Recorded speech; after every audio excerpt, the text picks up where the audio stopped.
paid quite a bit of money to have my book edited, and it was very well spent. I did a Kickstarter campaign, a successful Kickstarter campaign, so I had the money to do it with, but it was money well spent, so yes, that would. Exactly.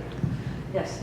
Amen. I would say that the biggest blooper I see is people that are they're just rushing. They just want to they just want to be published already. So they skip that 30, 60, 90, 120 days of marketing and like really getting, if you want to upload your book to Amazon tomorrow, that's great. But if you don't have anyone that's going to buy it, you just spent the last year of your life writing something that is not going to sell.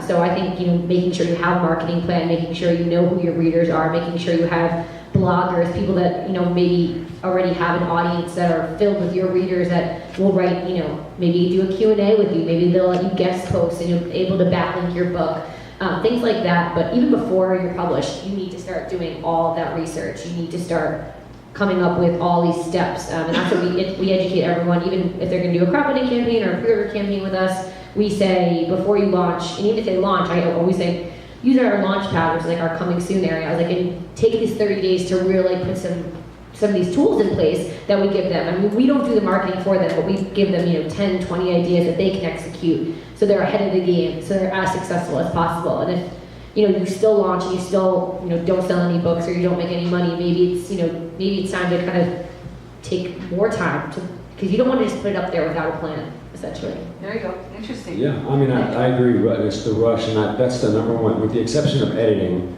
which I deal with on a weekly basis with writers. But the biggest thing is I call RTP, and it's rush to print. You've worked for years. Sometimes authors work for years on their book, and they're exhausted about reading it 10 times, 1,200 times, and they want to get it out the door. And it's that span of time when you've got the book laid out, and you do a cold eye read, and you're checking for errors, and you really got to get it to the printer, whether it's a POD or a traditional printer, because sometimes traditional printers will say, well, we need the book in hand by such and such, so we can give it to you by such and such. So it's that little span of time when you miss things, and in most of those times they're really big misses. They're embarrassing misses. And I'll show you one right here. This is a cover. Yeah, aside from being just butt up and ugly. But I did this in like 97 or something. Well, is that one of your blooper covers? Yeah, one of them, yeah. What's missing on this cover? Aside from art. Yeah.